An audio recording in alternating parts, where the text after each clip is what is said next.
입니다.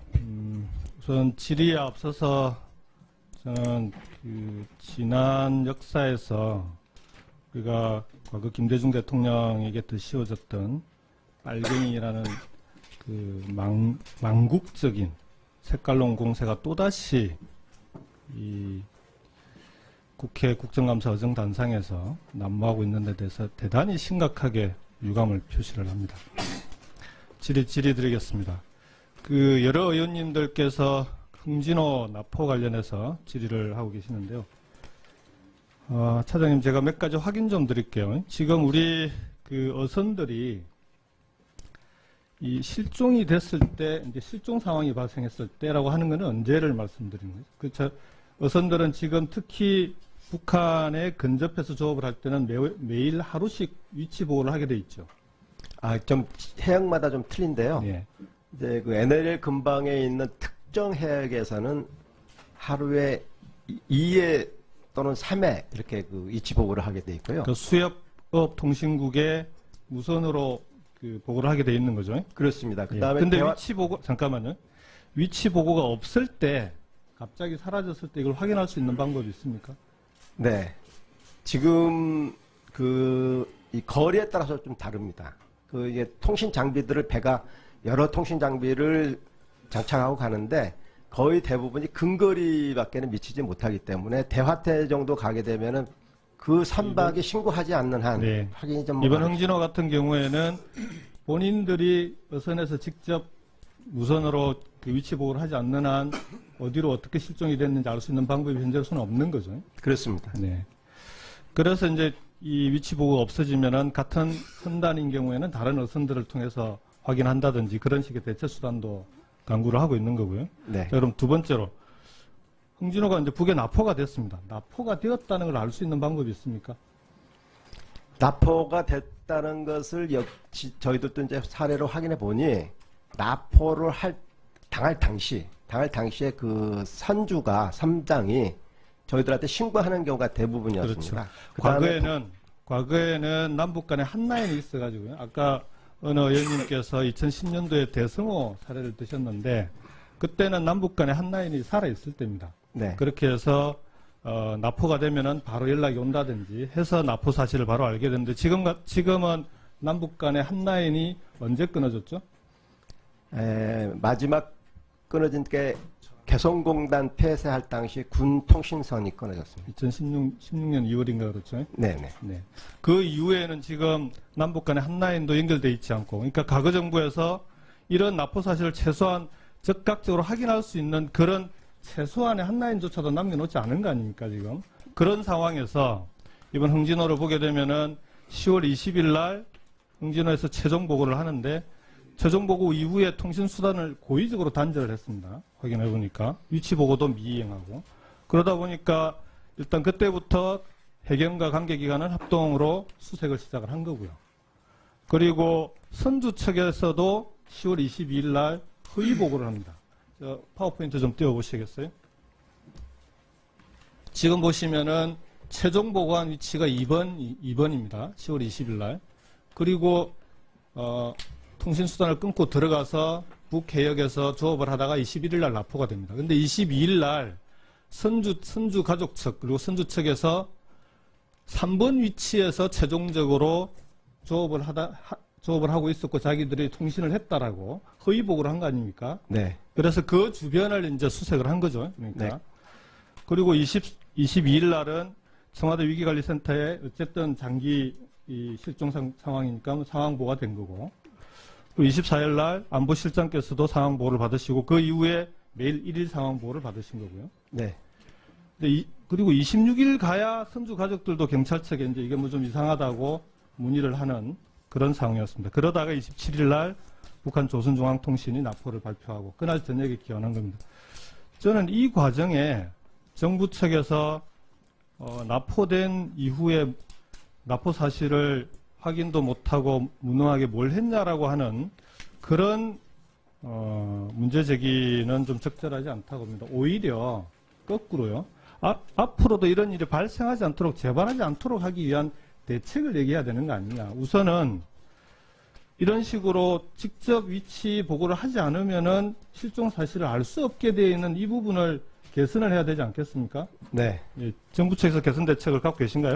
네. 그렇지 않아도 유관기관들하고 후속 조치를 저희들이 협의했는데, 일단 그 원외에 나가 있는 선박들은 위치 확인할 수 있는 장비가 구축되어 있습니다. 그러나 근해에서 조업하는 그 어선들은 이 장비가 상당히 그 고가이기 때문에 거의 장착을 하지 않고 있는데, 지금 해수부에서 내년도 예산에 반영해서 내년도부터 그 장비를 개발해서 19년도부터는 근해에서 조업하는 어선들도 위치 확인이 가능하도록 어선 안전 종합 관리 시스템을 지금 검토를 하고 추진해 나가고자 합니다. 알겠습니다. 이번 흥진호 사건을 그 교훈으로 삼아서요. 다시 이런 일이 지금 사실은 대하태 여장이 워낙 그 북측 해역에서 조업이 잘 되고 하니까 아무래도 그런 유혹을 많이 느끼지 않습니까? 선주들이. 그래서 그런 일이 재발하지 않도록 설사 그런 유혹을 느끼더라도 제도적으로 또 그리고 장비를 통해서 확인 가능하게끔 신속하게 좀 대책을 당부를 드리겠습니다. 정책실장님께 질문 좀 드리겠습니다. 동료 의원님들께서 이제 문재인 정부 6개월 평가 관련해서 여러 가지 말씀들이 계셨는데 안보나 인사 등등 관련해서 여러 가지 말씀들이 있었고요. 경제 참사다라는 표현을 쓰셨는데 최근에 한국은행 발표를 보게 되면은 3, 4분기에 경제 성장률이 1.4%. 그래서 올해 전체 경제 성장률이 이대로 4분기에서 경제 성장률이 0으로 가더라도 3%를 넘기게 될 것 같고요. 그리고 수출도 7%, 그 외 여러 가지 지표들이 괜찮은 걸로 나와 있습니다. 이걸 경제 참사라고 할 수 있을까요? 경제는 상당히 좋아지고 있는 추세입니다. 네. 저는 그럼에도 불구하고 이 지표 중에 소비가 0.7%입니다. 그러니까 지표상으로는 나아지고 있는데 이게 국민들 특히 자영업자라든지 소상공인, 중소기업 하시는 분들에게 피부로 경제가 좋아지고 있다는 걸 느끼지 못하는 상황이다. 그래서 실제 민생 현장에서 국민들의 피부로 경제가 좋아지고 있다는 걸 느낄 수 있도록 정부의 적극적인 경제 대책을 좀 더 확실하게 강조를 부탁드리겠습니다. 네, 알겠습니다. 경제가 성장한 그 총량과 비교해 볼 때 일반 중산층 서민 가계에서 느끼는 성장의 성과는 아직은 좀 미흡하다 한 지적, 예, 저도 동감합니다.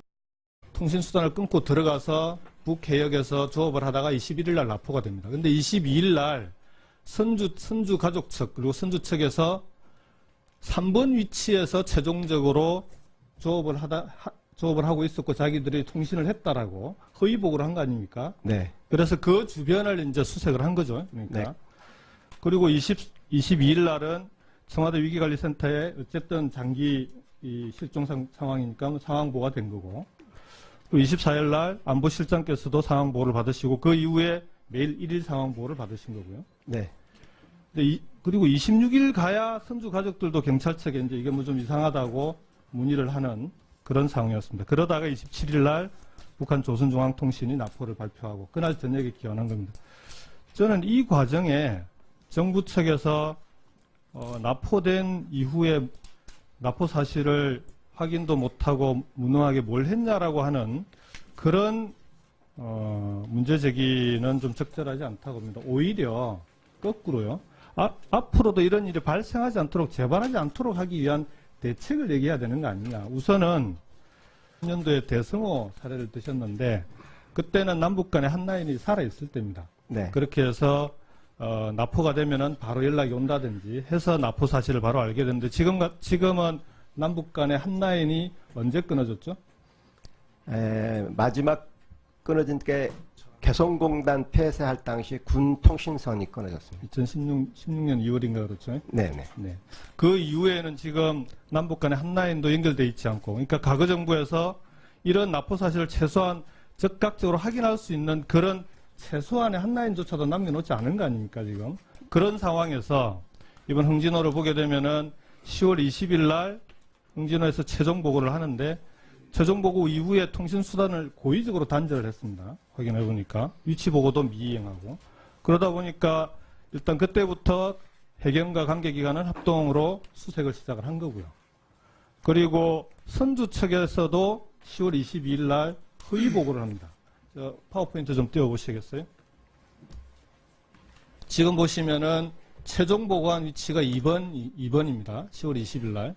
그리고 이런 식으로 직접 위치 보고를 하지 않으면은 실종 사실을 알 수 없게 되어 있는 이 부분을 개선을 해야 되지 않겠습니까? 네. 예, 정부 측에서 개선 대책을 갖고 계신가요? 네. 그렇지 않아도 유관기관들하고 후속 조치를 저희들이 했는데, 일단 그 원회에 나가 있는 선박들은 위치 확인할 수 있는 장비가 구축되어 있습니다. 그러나 근해에서 조업하는 그 어선들은 이 장비가 상당히 그 고가이기 때문에 거의 장착을 하지 않고 있는데, 지금 해수부에서 내년도 예산에 반영해서 내년도부터 그 장비를 개발해서 19년도부터는 근해에서 조업하는 어선들도 위치 확인이 가능하도록 어선 안전 종합 관리 시스템을 지금 검토를 하고 추진해 나가고자 합니다. 알겠습니다. 이번 흥진호 사건을 그 교훈으로 삼아서요. 다시 이런 일이 지금 사실은 대하태 여장이 워낙 그 북측 해역에서 조업이 잘 되고 하니까 아무래도 그런 유혹을 많이 느끼지 않습니까? 선주들이. 그래서 그런 일이 재발하지 않도록 설사 그런 유혹을 느끼더라도 제도적으로 또 그리고 장비를 통해서 위치 보고 잠깐만요. 위치 보고가 없을 때 갑자기 사라졌을 때 이걸 확인할 수 있는 방법이 있습니까? 네. 지금 이 거리에 따라서 좀 다릅니다. 이게 통신 장비들을 배가 여러 통신 장비를 장착하고 가는데 거의 대부분이 근거리밖에는 미치지 못하기 때문에 대화태 정도 가게 되면은 그 선박이 신고하지 않는 한 네. 확인이 좀 이번 흥진호 같은 경우에는 본인들이 어선에서 직접 무선으로 그 위치 보고를 하지 않는 한 어디로 어떻게 실종이 됐는지 알 수 있는 방법이 현재로서는 없는 거죠. 그렇습니다. 네. 그래서 이제 이 위치 보고가 없어지면은 같은 선단인 경우에는 다른 어선들을 통해서 확인한다든지 그런 식의 대체 수단도 강구를 하고 있는 거고요. 네. 자, 그럼 두 번째로 흥진호가 이제 북에 납포가 됐습니다. 납포가 되었다는 걸 알 수 있는 방법이 있습니까? 납포가 됐다는 것을 역시 저희들도 이제 사례로 확인해 보니 납포를 당할 당시에 그 선주가 선장이 저희들한테 신고하는 경우가 대부분이었습니다. 그렇죠. 과거에는 남북 간에 한라인이 있어가지고요. 아까 어느 의원님께서 2010입니다. 우선 지리에 앞서서 저는 그 지난 역사에서 우리가 과거 김대중 대통령에게 씌워졌던 빨갱이라는 그 망국적인 색깔론 공세가 또다시 이 국회 국정감사 의정단상에서 난무하고 있는 데 대해서 대단히 심각하게 유감을 표시를 합니다. 질의 드리겠습니다. 그 여러 의원님들께서 흥진호 납포 관련해서 질의를 하고 계시는데요. 차장님, 제가 몇 가지 확인 좀 드릴게요. 지금 우리 그 어선들이 이 실종이 됐을 때, 이제 실종 상황이 발생했을 때라고 하는 것은 언제를 말씀드리는 거죠? 그렇죠. 어선들은 지금 특히 북한에 근접해서 조업을 할 때는 매일 하루씩 위치 보고를 하게 돼 있죠. 좀 해역마다 좀 틀린데요. 예.